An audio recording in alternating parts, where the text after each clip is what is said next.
आप में से यहाँ पर जो है कुछ बच्चों ने मेरे को ये मैसेज किया कि जिन बच्चों का एफआईआर हो गया है उनके ऊपर में क्या होगा। ये सवाल सभी लोगों का आया और बड़ा जेन्युइन आया कि जिन बच्चों के ऊपर में प्रोटेस्ट में एफआईआर हो गया है उनके ऊपर में क्या होगा। जी आपने तो बुला करके उनके ऊपर में एफआईआर करवा दिया। अब एक छोटी सी बात तुम लोगों से एक बात बोलते हैं, समझदार लोगों को इशारा काफी होता है, ठीक है। आप यहाँ पर इस बात को लेकर के डरे और आपका डरना भी बड़ा लाजमी है, ठीक है। और ऐसे माहौल में जहाँ पर हम सारी चीज़ों को अरेंज कर रहे हैं, मीडिया वाले ऐसे ऐसे बेतुके सवाल पूछ रहे हैं कि हम उसका उत्तर भी नहीं दे पाए, ठीक। आप एक बात बताओ मेरे भाई, पहली बात बताओ, ये एफआईआर का फुल फॉर्म क्या होता है, ज़रा बताना। First information report. और ये फर्स्ट इन्फॉर्मेशन रिपोर्ट कौन देता है? तो पुलिस देती है। और किसको देती है? तो कोर्ट को देती है कि जी ऐसे ऐसे जगह पर एक ऐसा रिपोर्ट हुआ है, ऐसी घटना हुई है और इसके ऊपर में एक एफआईआर हम दर्ज कर रहे हैं, ठीक है। आप एक बात बताइए, एक जगह है ऐसा रामलीला ग्राउंड मेरे भाई, जो सदियों सदियों से सिर्फ और सिर्फ एक चीज के लिए बना है और वो है यहाँ पर धरने के लिए, कि आप यहाँ पर आएंगे, आप यहाँ प्रोटेस्ट करेंगे और उसके बाद में आप वहां पर चले जाएंगे, ठीक है। कुछ बच्चे यहाँ पर बस 5 बजे का जो समय है वहां उतने बजे तक नहीं रुक करके थोड़ा लेट तक रुकते हैं और 4-5 बच्चे 10 बच्चे ऐसे होते हैं जिन पे एफआईआर हो जाती है। तो मेरे भाई एक बात बताओ, एफआईआर में तो धारा तो पुलिस चाहे जितनी मर्जी भी लगा ले, लेकिन क्या पुलिस के धारा लगाने से तुम यहाँ पर चोर साबित हो जाओगे? तुम यहाँ पर बहुत बड़े गुनहगार साबित हो जाओगे? ये जो एफआईआर होता है ये उठ करके जाता है और कहाँ पर जाता है? कोर्ट में जाता है। और जब कोर्ट के पास में ये एफआईआर जाएगा, ठीक है, तो क्या कोर्ट इस बात को ये नहीं देखेगी कि जो बच्चे हैं जिनके ऊपर में ये एफआईआर हुआ है वो किस नेचर का है? क्या वो सड़क पर उतर करके हंगामा कर रहे थे? क्या वो गाड़ी तोड़ रहे थे? क्या वो पुलिस वाले की वर्दी पकड़ रहे थे? क्या यहाँ पर उनके साथ में उन्होंने हाथापाई की? क्या उनको घसीटा वहां पर, या किसी तरह का उपद्रव मचाया? ऐसा कुछ भी नहीं। क्या वो सरकार से जबरदस्ती की नौकरी मांग रहे थे? ऐसा कुछ भी नहीं। तो ये बच्चे वहां कर क्या रहे थे? एक तय जगह जो सिर्फ धरने के लिए बनी है, और एक तय समय जहां पर वो प्रोटेस्ट अपना कर रहे हैं, और वो भी शांतिपूर्ण तरीके से। और किस चीज के लिए? तो फेयर एग्जाम सिस्टम हो। उसी समय ये कोर्ट में जाएगा, उसी समय कोर्ट इसको बोलेगा बंद करो यहाँ पर ये फालतू का काम, ऐसा कोई एफआईआर नहीं होगा।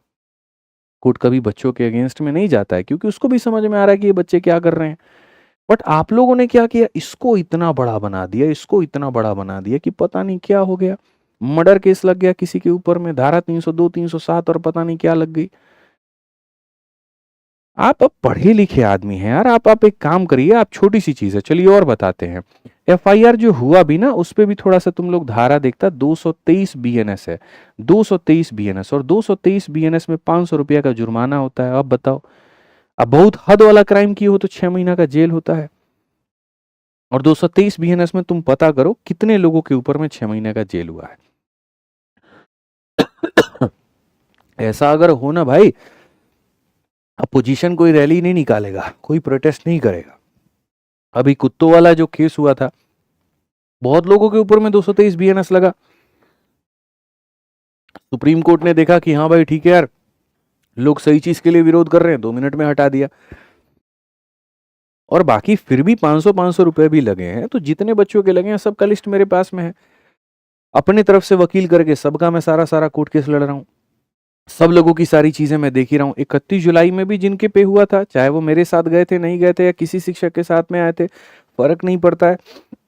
इसमें भी जिनके ऊपर में हुआ था, मेरा खुद का वकील लड़ा है। अभी तक किसी एक स्टूडेंट को किसी भी थाने में जाना नहीं पड़ा है, कोई एक इंक्वायरी एक कांस्टेबल तक ने नहीं की है। हर एक दिन का अपडेट लेता हूं मैं, ठीक है। तो मुझे ज्यादा बोलना अच्छा लगता नहीं है, मुझे लगता है आप अपना काम करते रहिए, बस बेहतर है। कोई एक स्टूडेंट ये नहीं कह सकता, आप पूरे जितने बच्चों में एफआईआर हुआ है उनसे पता कर लीजिए, अलग अलग ग्रुप में आप जुड़े हो, कोई एक भी स्टूडेंट ये नहीं कहता आज हमको फलाने थाने में बुला करके एचआर को डंडा पड़ा है, पुलिस हमको गरिया दिया है, पुलिस हमको फोन भी किया है। एक स्टूडेंट पर एक सिंगल कॉल तक नहीं जा रहा है, किसी के ऊपर में कॉल तक नहीं जा रहा। आप सोचिए, जब हम हैं मेरे भाई तो परेशान क्यों हो रहे हो? किस बात की तुम्हें दिक्कत है? और अगर छोटी छोटी चीजों से तुम ऐसे परेशान होने लगे ना, तो यकीन मानो, काफी लोगों ने परमिशन की भी कही, 5 बजे तक का परमिशन था, तो आपने यहाँ पर क्यों नहीं कहा, आपने तो बच्चों को जो है छोड़ दिया। यार दुनिया में किसी भी देश में, किसी भी राज्य में, किसी भी डिस्ट्रिक्ट में, कहीं पर भी अगर तुम सरकार की किसी नीति के विरोध का तुम करते हो उसके, कि हाँ भैया आप ये जो काम करवा रहे हैं ये गलत करवा रहे हो और हम इसके खिलाफ प्रोटेस्ट करेंगे, तो क्या सरकार तुमको उस जगह के लिए परमिशन देगी? क्या सरकार तुमको कभी भी ये बात कहेगी कि नहीं नहीं, हमारी नीतियों का विरोध करने के लिए आइए हम आपको परमिशन देते हैं और जा करके हमारा विरोध करिए? भाई मीडिया ऐसी तैसी कर देगी गवर्नमेंट की, 2 मिनट में ऐसी तैसी वहां पे कर देगी। और आप ये सोचते हैं नहीं परमिशन 5 बजे तक है तो 5 बजे तक ही करना चाहिए, तो ठीक है भुगतिएगा, फिर सेंटर में जाइएगा। तो गर्दनी बाग में बीपीएससी का इतना बड़ा प्रोटेस्ट हुआ था, आप हमको एगो परमिशन ला के दिखा दीजिए।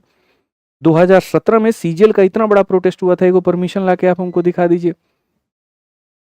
प्रोटेस्ट कभी भी बच्चों परमिशन से नहीं लड़े जाते हैं। समझदार हो तुम किसी भी शिक्षक से पूछो, और स्पेशली उस शिक्षक से पूछना जिसने आंदोलन किया है। पटना के सारे शिक्षकों से पूछिए, खान सर से पूछिए, वहां पर रहमान सर से आप वहां पूछिए, ठीक है, रहमांशु सर है यहाँ पर, आप उनसे पूछिए जिन्होंने बीपीएससी को लीड किया। कितने दिन का यहाँ गर्दनी बाग का प्रोटेस्ट का परमिशन था, एक सिंगल डे का नहीं था। लेकिन बच्चे दिन में भी रुकते थे, रात में भी रुकते थे। ठीक है, सरकार कभी भी कहीं पर भी किसी भी देश में, किसी भी राज्य में, किसी भी डिस्ट्रिक्ट में कभी भी आपको अलाउ नहीं करेगी कि आप पूरी तरीके से प्रोटेस्ट करिए, कभी भी नहीं करेगी अपनी नीतियों के खिलाफ। किसान आंदोलन आपका जीता जागता सबूत है। देखो किसानों को यहाँ कितने दिन तक बैठना पड़ा, किसान आंदोलन में कौन सा परमिशन था किसी के पास में? समझा करो यार। देखो मैं बहुत ज्यादा नहीं चाहता हूँ, और भाई जो सारी चीजें अंततः निकल करके आई वो छोटे मोटे मनमुटाव थे, ठीक है भाई, बट मुझे लगता है कि ये दो तीन चीजें तुम्हारे दिमाग में अगर नहीं निकली ना, तो तुम गलत को भी सही मानना शुरू कर दोगे और उस अंधकार में जीना शुरू कर दोगे। ये कभी मत करना, ठीक? कल के दिन अगर तुम्हारे अधिकारों का कहीं पर भी हनन हो रहा हो तो तुम स्वैच्छिक हो अपने देश में। तुम यहाँ पर पाकिस्तान में नहीं बैठे हो, ये सरकार अंग्रेजों की सरकार नहीं है, ये तुम्हारी खुद की सरकार है, तुम्हारा खुद का देश है। तुम वहां स्वतंत्र हो कहीं पर भी शांतिपूर्ण तरीके से बैठ करके अपनी बात को कहने के लिए। तुम्हारी आजादी है, तुम्हारा ये हक है। और वहां पर पुलिस वुलिस कुछ नहीं होती है, कोर्ट जो होता है वो सबसे बड़ा होता है, सर्वोपरि होता है। आज मेरे ऊपर में 10 धारा पुलिस लगा दे, बट पुलिस को ये साबित भी तो करना पड़ेगा ना कोर्ट में जाकर के कि ठीक है भाई, रामलीला में यहाँ पर ये व्यक्ति के ऊपर में 323 लगा दिया, 302 लगा दिया, साबित करके दिखाओ कि हम अटेम्प्ट कर रहे थे, किसी का अटेम्प्ट टू मर्डर कर रहे थे। किसी ने स्वैच्छिक रूप से गिरफ्तारी मांगी, हमने स्वैच्छिक रूप से अपनी गिरफ्तारी दी, डिटेन दिया हमने वहां पर। तो कैसे कोई धारा लगा सकता है? तो इसीलिए मैंने कहा पढ़े लिखे बन करके समझदारों वाली बातें करो, अनपढ़ गंवारों वाली बातें मत किया करो। ये अगर इस गुमराही में जीने लगे ना बच्चों, तो तुम्हारा भविष्य में बहुत नुकसान होगा। अभी तुम बच्चे हो, अभी आगे जाना पड़ेगा। कल के दिन तुम्हारी नौकरी लग जाए, सरकार तुमसे काम करवाए और उसके बाद में तुम्हारी सैलरी ना दे। देखो बिहार में कितना सारा टीचर लोग है, सड़क पर बैठा रहता है, सालों साल बैठा रहता है।